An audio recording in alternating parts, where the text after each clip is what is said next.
the top genes are characterized as pivots on the axis. This one was interesting, so this is neuropeptide S receptor 1, because this gene has been studied in rats for decades for the fear response, and to see it associated with phobia just gave me a kick. So I remember from my psychology classes, this gene. It also been already associated with asthma with exacerbation. It's associated with a number of endocrine things here as well, which I think is potentially interesting. But not all genes are on that axis. I pulled ones that are clearly on that axis, and it's a major axis. Don't get me wrong, because there are lots of phenotypes on these axes. If I look for the top genes for schizophrenia, many of them are on this axis. More than half, well, 40-50% are on this axis. There are other axes that are just have to do with brain biology that schizophrenia is on as well. But you see cardiomyopathy, retinopathy, primary pulmonary hypertension, all on one side of this axis. But there are highly significant phenotypes associated always on the other end. So you get some of this relatively benign skin conditions, actinic keratosis, seborrheic keratosis, rosacea, some not so benign melanoma. You get basal cell carcinomas, a bunch of neoplasms and dysplasias, hypothyroidism, Alzheimer's, and essentially all other dementias, atrial fibrillation. It is not a case I noticed, but I'd rather have these than these. But I put this as a real axis, a real pivot, because these are just as highly significantly associated at the opposite end as these are. So when you see kidney failure at 10 to the minus 20, you're likely to see Alzheimer's or melanoma or rosacea or one of these others at 10 to the minus 20 in the opposite direction. So it's not that you're in sort of health and you can fall into disease. You want to be here in the middle, and these are opposite ends of a real axis. And as long as you're balanced, you're fine, but you get too many of those genes with expression in the wrong direction and you fall off of it. And some of the Mendelian diseases are clearly on this axis. They're associated with many of the same phenotypes, but a Mendelian disease gene is able all by itself to pull people over to disease. And there are lots of axes. So some that we can easily name from results in just the first 20,000 patients include the wound healing innate immunity, TGF-beta signaling, apoptosis and growth, calcium signaling, but there are other signaling pathways in the brain that I'm still trying to figure out. So there are lots of axes. And it's like, comes back to Aristotle.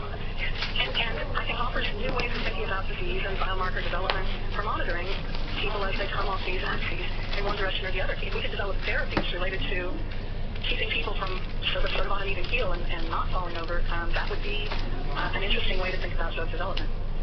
And so these are lots of new kinds of ideas. I really am interested in feedback, but these ideas are screaming for some now ENCODE to see all these genes. Remember, we build only cis predictors, and these are uncorrelated. They end up associated with all the same phenotypes because the top things that are associated are different for different ones of them. Sometimes it's the cardiomyopathies that are at in the 10 to the minus 20, and the kidney failure in the 10 to the minus 11, and sometimes it's just the opposite. And so they're uncorrelated, but it still looks the same because it's like this Chinese menu of sets of phenotypes that are always there on the axis on both sides. So sometimes it's glaucoma, sometimes it's retinopathy, and sometimes it's both.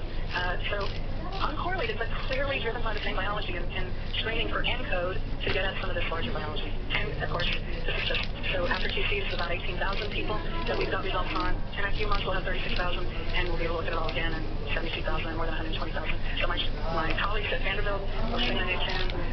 Eric and Lisa did most of the heavy lifting on analyses, and on Marquis the computers going. Our Zebrafish colleagues, and BioView is part of our CTSA. My GTEx colleagues, and GTEx is just also a fantastic sister project to ENCODE. Thanks.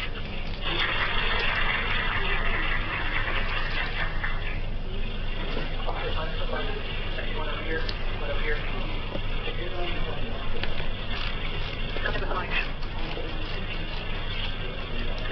Okay, very interesting work. So I have a question. So if you look at all the top hits in all the GWAS studies, SARS, hepatitis, cardiovascular disease, and if you do the GWAS study, does those trees show up on your list? Yeah. Are they show up?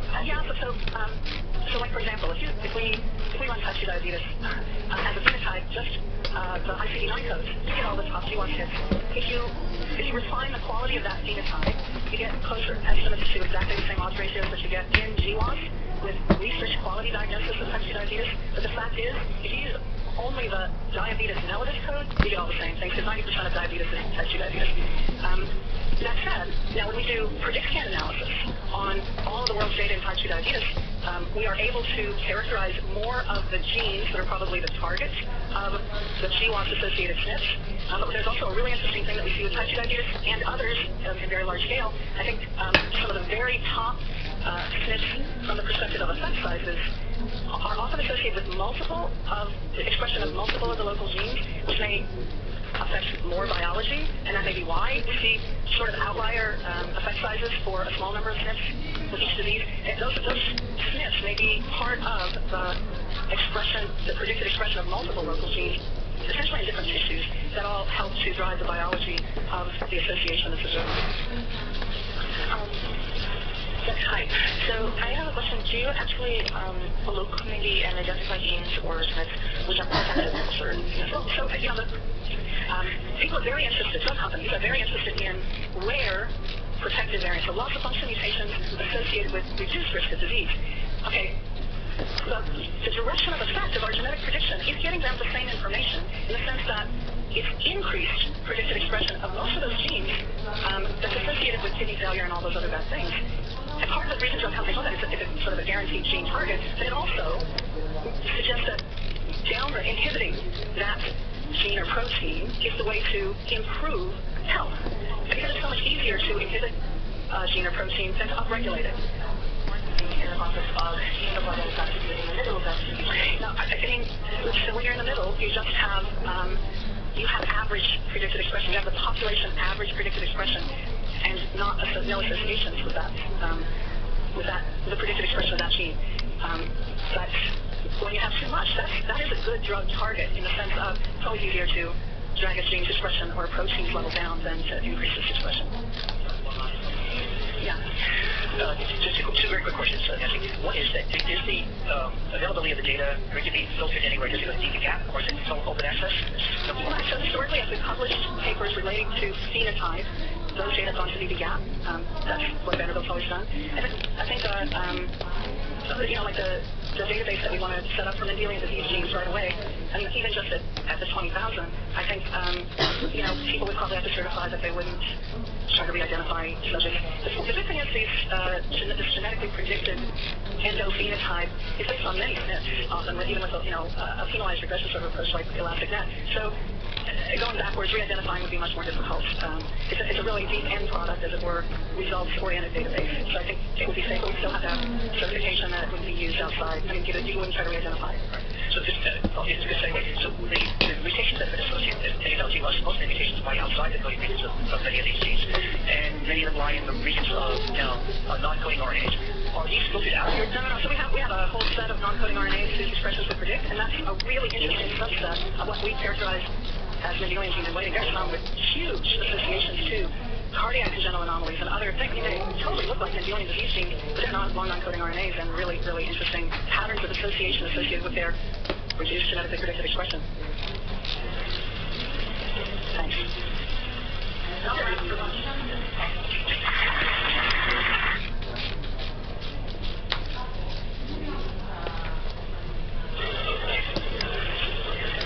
I'm Jeff Santana from the University of Washington, and I'll be one of the co-organizers of the meeting.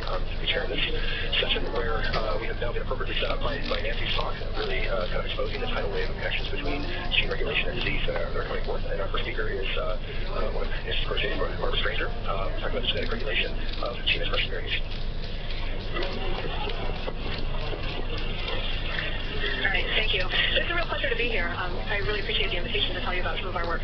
So I've been working on the genetics of gene expression regulation for a while, and I'm going to tell you about one particular project in immunology that we've been doing. So the project is the Immunological Variation Project, and I'm going to tell you about how we've done TCL mapping in baseline cells, but also in activated cells representing adaptive and innate immunity. And we're looking really at context specificity of association, so really interested in this question of what does a particular polymorphism do? Does that function change with context? We're going to talk about how this helps us to understand disease risk, and not just in resting cells, but also in individuals' response to various stimuli and being activated. So let me start by telling you about the project. The goal of this was really trying to understand how genetic variation translates into gene expression variation among individuals in both adaptive and innate immunity, and how that relates to higher order phenotypes. So this is a collaborative project that was started when I was at Harvard, and so involves a lot of people at Harvard, also Stanford. And we collected a cohort of just over 400 individuals in the Boston area, representing 3 different ancestry groups, so European Americans, African Americans, and East Asians. We sorted cells, CD4 T cells, and monocytes from all of these individuals. And we also had 2 branches of the study where we activated all these people T cells and where we activated monocyte-derived dendritic cells for all these people. But I'm first going to focus just on the baseline TCLs in these 2 cell types.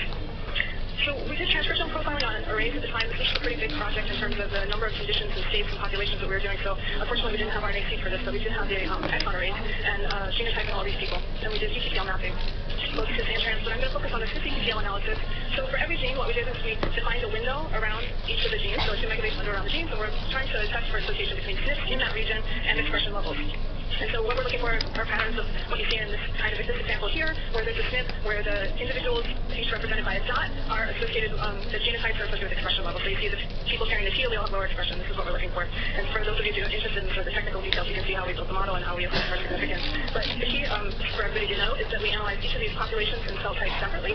And then we also do a multi-ethnic meta-analysis for each of the cell types. All right, so this, I don't want you to really focus too much on the numbers in this box, or in this table. What I do want you to see, it didn't come out very well, sorry, is the numbers of genes that we're detecting with at least one cis-associated SNP, or what you're seeing in this column here, and it scales with the sample size, right? Here's the sample size for each of those that went into the analysis. And we do see more EQTLs in the monocytes and the T cells, and if you look across these rows, you can sort of get some idea about sharing. But we're going to get into the details of sharing across populations and across cell types in just a minute.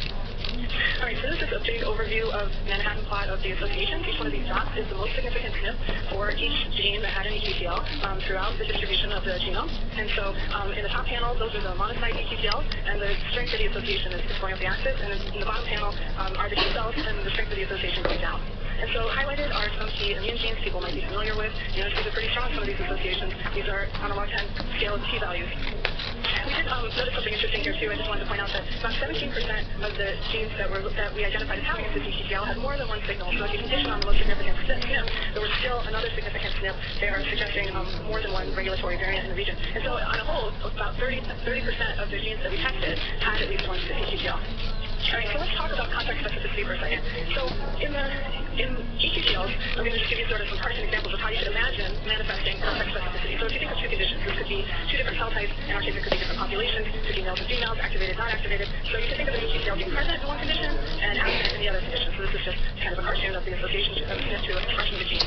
You can have a case where you've got a single gene that has an EQTL in both conditions, but it's actually associated with different SNPs. You can imagine a SNP associating with one gene in one condition, but different genes in a different condition. You can have changes in the effect size. So here you see an association where there's large fold change, but in the other condition smaller. And you can even have these cases like you see down here, where the allelic direction flips. So the high expressing allele in one condition is the lower expressing allele in the other condition.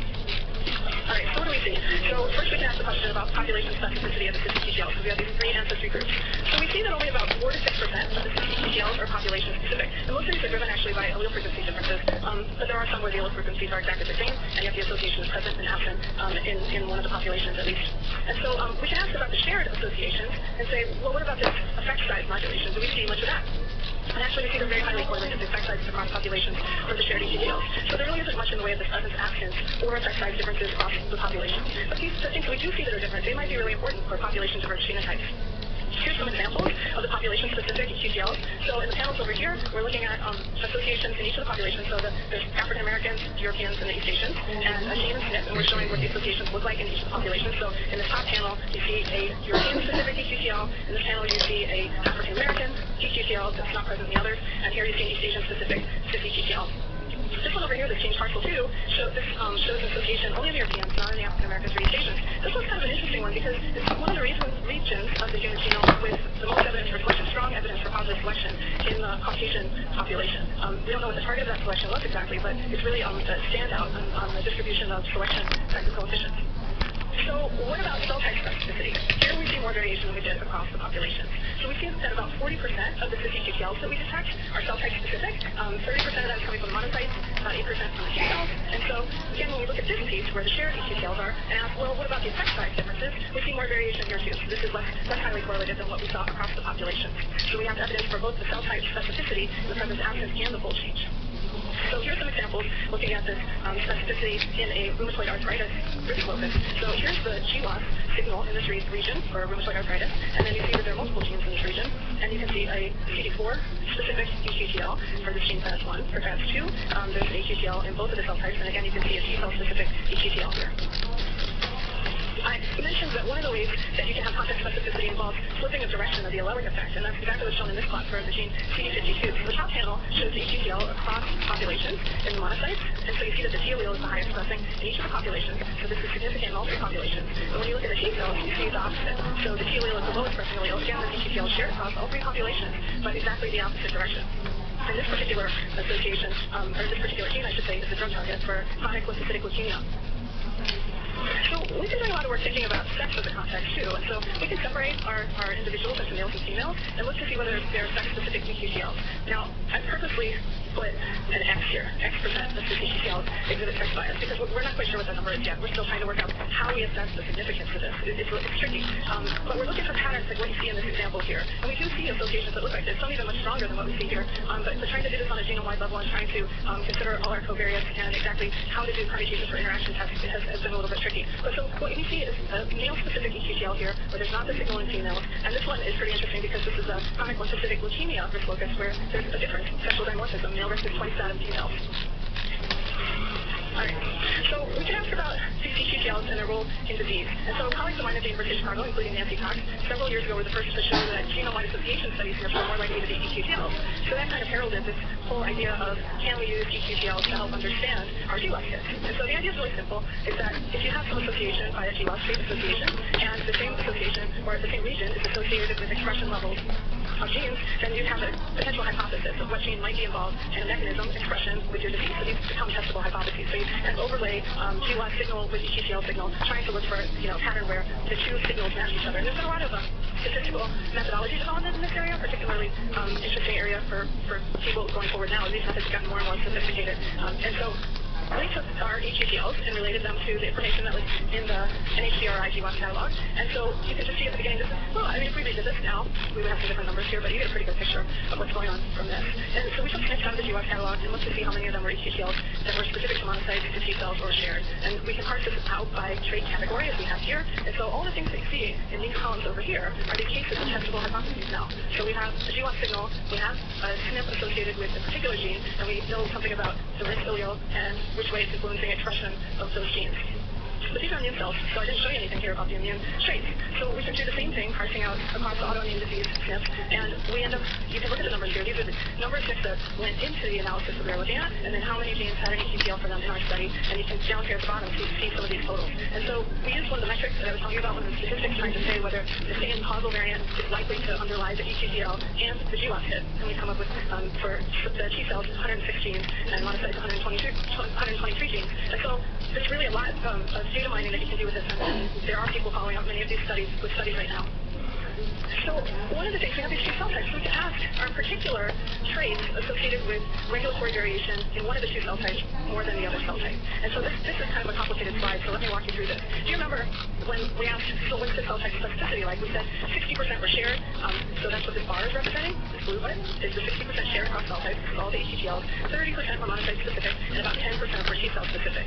So then we can take the whole GWAS catalog and say, okay, so if we take the GWAS SNPs, and those the ones that are eQTLs, do they tend to be monocyte specific, shared, or T cell specific? And what you can see is that the GWAS catalog as a whole is enriched for the more specific eQTLs than the shared ones. Okay, so we can take different traits, you see here the SNPs for them, and ask the same question. Do the SNPs, for example, associated with Alzheimer's disease, tend to be eQTLs in monocytes, or in T cells, or in the shared eQTL set? And you can see here, so what we're comparing is the size of this proportion to the size of this proportion.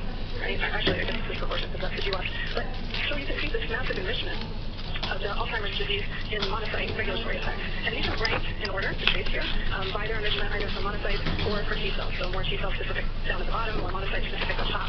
And we can take those SNPs, so it's not just a matter of overlapping this and saying one is more likely than the other, but we can actually go and do some permutations or develop a background so we can take the Alzheimer's disease SNPs and go and get matched sets of them and do this over and over and over and say how often do we end up with abstract type of pattern as you see here. And that's what we've done, and that's where we get the p-values. So you see these traits are significantly enriched for monocyte specific and these traits for T cell specific signals. Here's an example. This is a 50 QTL for CD33 associated with Alzheimer's disease. So this one's a quite interesting one because